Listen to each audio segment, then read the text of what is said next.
Hi friends, இது நம்ம civil and business channel. இன்றைக்கி நம்ம பார்க்க போகிற வீடியோ என்ன அப்படின்னா பிளிந்த் பீம் மேலே உள்ள பிரிக் ஒர்க்கை பற்றி பார்க்க போகிறோம்.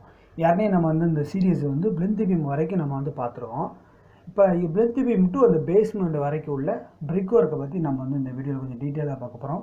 உதாரணத்துக்கு பார்த்தீங்கன்னா இப்போ பிளிந்த் பீம் முடித்தோடனே நம்ம பிரிக் ஒர்க் ஆரம்பிக்கவா இல்லை நம்ம ஷட்டரிங் ஆரம்பிக்கவா அப்படிங்கிற மாதிரி கொஞ்சம் டீட்டெயிலாக அதை கொஞ்சம் எக்ஸ்பிளைன் பண்ணி வேறு என்னென்ன காமன் மிஸ்டேக்ஸ்லாம் இருக்குது அப்படிங்கிற மாதிரி இந்த வீடியோவில் கொஞ்சம் டீட்டெயிலாக எக்ஸ்பிளைன் பண்ணியிருக்கேன்.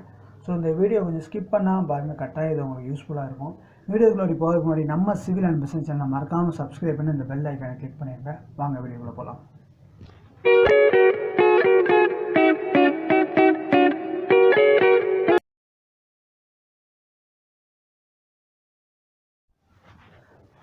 முதல் நம்ம பிளிந்த் பீம் முடித்த உடனே நமக்கு வர முதல் கேள்விக்குறி என்ன அப்படின்னா, நம்ம பிரிக் ஒர்க்கை கெட்டிக்கிட்டு நம்ம பாக்ஸ் அடிக்கிறதா இல்லைனா பாக்ஸை கெட்டிக்கிட்டு நம்ம பிரிக் ஒர்க்கை ஸ்டார்ட் பண்ணுறதா, இதுதான் நம்மளுக்கு பெரிய கேள்விக்குரிய.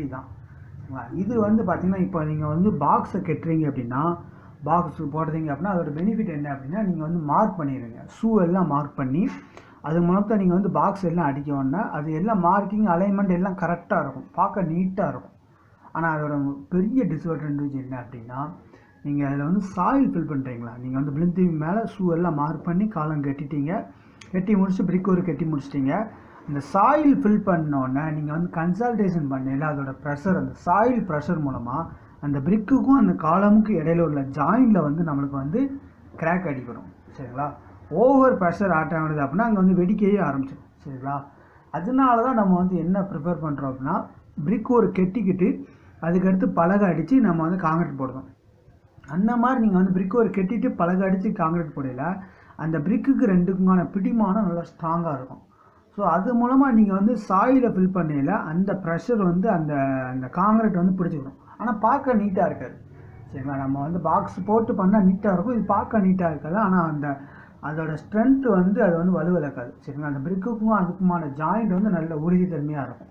சரிங்களா? அதனால தான் நம்ம பிரிக் ஒர்க்கு பேஸ்மெண்ட் வரைக்கும், பேஸ்மெண்ட்டுக்கு மேலே நம்ம ஆஸ் யூஸ்வல் நம்ம காலம் ஷூ மார்க் பண்ணி காலம் போட்டு பிரிக் ஒர்க் பண்ணிக்கலாம். ஆனால் இதில் பேஸ்மெண்ட் வரைக்கும் நம்ம இதுதான் பெஸ்ட்டு. சரிங்களா? பேஸ்மெண்ட் வரைக்கும் நம்ம பிரிக் ஒர்க் பண்ணிவிட்டு நம்ம ஷட்டரிங் அடிக்கிறது தான் பெஸ்ட்டு. ஃபஸ்ட்டு திங் தான். சரிங்களா?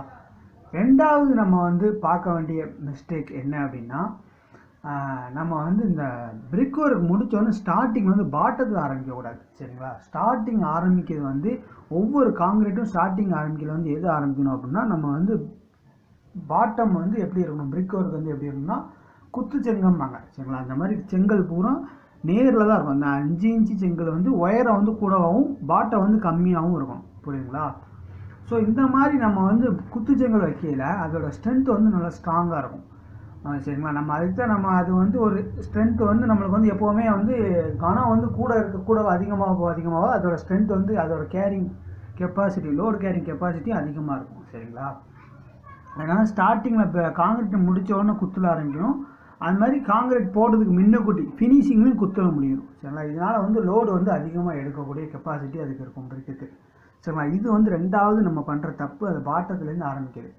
அது மாதிரி மூணாவது நம்ம செய்கிற தப்பு என்ன அப்படின்னா, அந்த காங்கிரீட் ஆரம்பிக்கையில் அதில் சிமெண்ட் பால் ஊற்றி நம்ம அந்த பிளிந்த் பீம் போட்டு முடித்த உடனே, சரிங்களா, பிளிந்த் பீம் போட்டு முடித்த உடனே நம்ம அதில் சிமெண்ட் பால் ஊற்றி அதில் பிரிக் ஒர்க்கை ஸ்டார்ட் பண்ணணும். சரிங்களா? இந்த மாதிரி நீங்கள் ஸ்டார்ட் பண்ணையில் அதுக்கான அந்த காங்கிரீட்டுக்கும் அந்த செங்கலுக்கான பிடிமானம் நல்லாயிருக்கும். அது மாதிரி நான் யாருக்குமே சொல்லியிருக்கேன், பிளிந்த் பீம் வீடியோலேயே நான் போட்டிருக்கேன், அது பார்க்கலாம், அதை நீங்கள் பாருங்கள். சரிங்களா? அது பண்ணிவிட்டு அதுக்கடுத்து நீங்கள் இதை பண்ணிங்கன்னா அந்த பிளிந்த் பீமுக்கும் இதுக்கான பிடிமானம் நல்லா இருக்கும். சரிங்களா? அது மூணாவது தப்பு. வேறு நாலாவது தப்பு என்ன அப்படின்னா, பண்ண வேண்டியது என்ன அப்படின்னா, அந்த கேப் ஒரு செங்கலுக்கான இன்னொரு செங்கலுக்கான கேப்பு 1 இன்ச்சு இருக்கும். சரிங்களா? அதை கரெக்டாக அஷ்யூர் பண்ணிக்கணும். சரிங்களா? அது உங்களால் அந்த 1 இன்ச்சு எப்படி நான் மெஷர் பண்ணேன் அப்படின்னா, ஒன்றுமே இல்லை, ஒரு செங்கலை வச்சோன்னு இன்னொரு செங்கலுக்கு அந்த பெருவிரல் கேப்பை நீங்கள் வச்சு அந்த இதில் நம்ம அந்த சாந்தை போட்டோம் அப்படின்னாலே அது கரெக்டாக அந்த 1 இன்ச்சு கேப் தான் இருக்கும். சரிங்களா? அந்த பெருவிரலில் அந்த ஒரு செங்கலுக்கு இன்னொரு செங்கலுக்கு கேப்பில் வைக்கிற மாதிரி கரெக்டாக அந்த ஒவ்வொரு செங்கலையும் வச்சாலே நம்ம அந்த கேப் கரெக்டாக இருக்கா அப்படிங்கிறத நம்ம என்ஷூர் பண்ணிக்கணும். அஞ்சாவது அந்த கலவை. சரிங்களா? என்ன ரேஷியோ நம்மளுக்கு டிசைனில் கொடுத்துருக்காங்களோ அந்த ரேஷியோ கரெக்டாக இருக்கா. 1:7னா 1:7 என்ன ரேஷியோ அங்கே டிசைனில் கொடுத்துருக்காங்களோ அந்த ரேஷியோக்கான கலவை கரெக்டாக இருக்கா. ஏன்னா அந்த ரேஷியோ வந்து குறைஞ்சிது அப்படின்னா நம்ம அது வந்து பிரிக்குக்கான குவாலிட்டியை நம்ம வந்து அந்த குறைச்ச மாதிரி இருக்கும். சரிங்களா, அது 5வது நம்ம பண்ண வேண்டிய செக்கிங். சரிங்களா, அதில் 6வது என்ன மிஸ்டேக், பெரிய மிஸ்டேக் அப்படின்னா அந்த அலைன்மெண்ட். சரிங்களா, பிரிக் ஒர்க்கில் அந்த அலைன்மெண்ட் ரொம்ப முக்கியம். சரிங்களா, பிரிக் ஒர்க்கில் நம்ம வந்து அந்த அலைன்மெண்ட் வந்து முன்ன பின்ன இருந்தது அப்படின்னா நம்ம அது பிளாஸ்டிங் பண்ணையில் அதிகமான மெட்டீரியல் வேஸ்டேஜ் ஆகும்.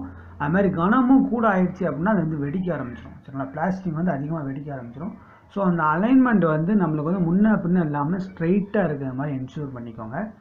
அது மாதிரி இதையும் கடைசி என்ஷூர் பண்ணிக்கணும். எல்லா போடணும். சரிங்களா, எல்லா பிரிக்கும் வெர்டிகலாகவும் கோடு போடணும், ஹரிசாண்டலாகவும் கோடு இருக்கணும். சரிங்களா, இது எதுக்கு அப்படின்னா அந்த பிரிக் ஒர்க்கோட பைண்டிங் நல்லாயிருக்கும். சரிங்களா, அந்த பிரிக்கும் அந்த பிளாஸ்டிக் நம்ம பண்ணையில் அந்த பிடிமானம் நம்ம ஏற்கனவே சொல்லியிருக்கோம். நம்ம காங்கிரீட்டும் பிரிக்குக்கும் எதுக்கு நம்ம வந்து தூக்க சொல்லுதோம் அப்படின்னா அந்த கோடு போட சொல்லுதோம் அப்படின்னா அந்த பைண்டிங். சரிங்களா, ஒரு பிடிமானம் இருக்கும். அதே மாதிரி நீங்கள் வந்து அந்த பிரிக் ஒர்க்கும் கோடு போட்டிங்க அப்படின்னா பிளாஸ்டிக்கும் இந்த பிரிக் ஒர்க்குமான பிடிமானம் நல்லாயிருக்கும். சரிங்களா, இது கொஞ்சம் நல்ல யூசேஜ்.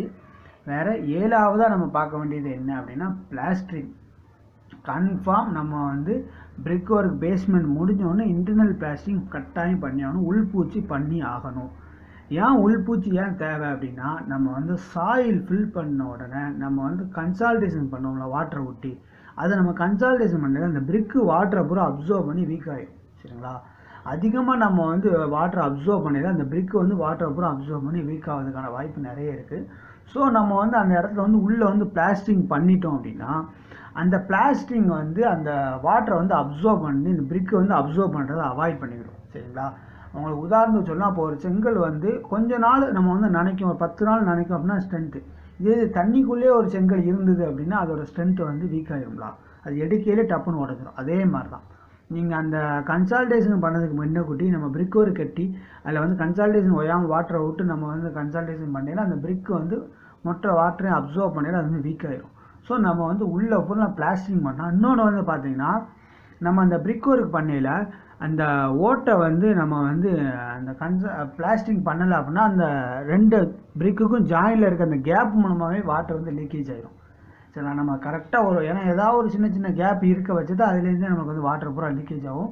ஸோ நம்ம வந்து பிளாஸ்டிங் பண்ணிட்டோம் அப்படின்னா அந்த வாட்டர் அந்த லீக்கேஜையும் நம்ம வந்து அவாய்ட் பண்ணிக்கலாம். ஸோ கன்ஃபார்ம் வந்து இன்டர்னல் பிளாஸ்டிங் பண்ணிவிட்டு நீங்கள் வந்து சாயில் ஃபில்லிங் பண்ணுறது ஒரு நல்ல அட்வைஸ். சரிங்களா, இதை கரெக்டாக வாட்ச் பண்ணிக்கோங்க. ஏன்னா நிறைய பேர் சொல்கிற பதில் இந்த பிளாஸ்டிங் வேண்டாம், அதெல்லாம் வீணான செலவு, மண்ணுக்குள்ளே போகிறது தானே, அப்படி நம்ம வந்து அந்த பிளாஸ்டிங் அவாய்ட் பண்ணுறாங்க. சரிங்களா, நான் கன்ஃபார்ம் வந்து பிளாஸ்டிங் பண்ணுறது கொஞ்சம் நல்ல அட்வைஸ். சரிங்களா, இந்த வீடியோ உங்களுக்கு வந்து யூஸ்ஃபுல்லாக இருக்கும்னு நினைக்கிறேன்.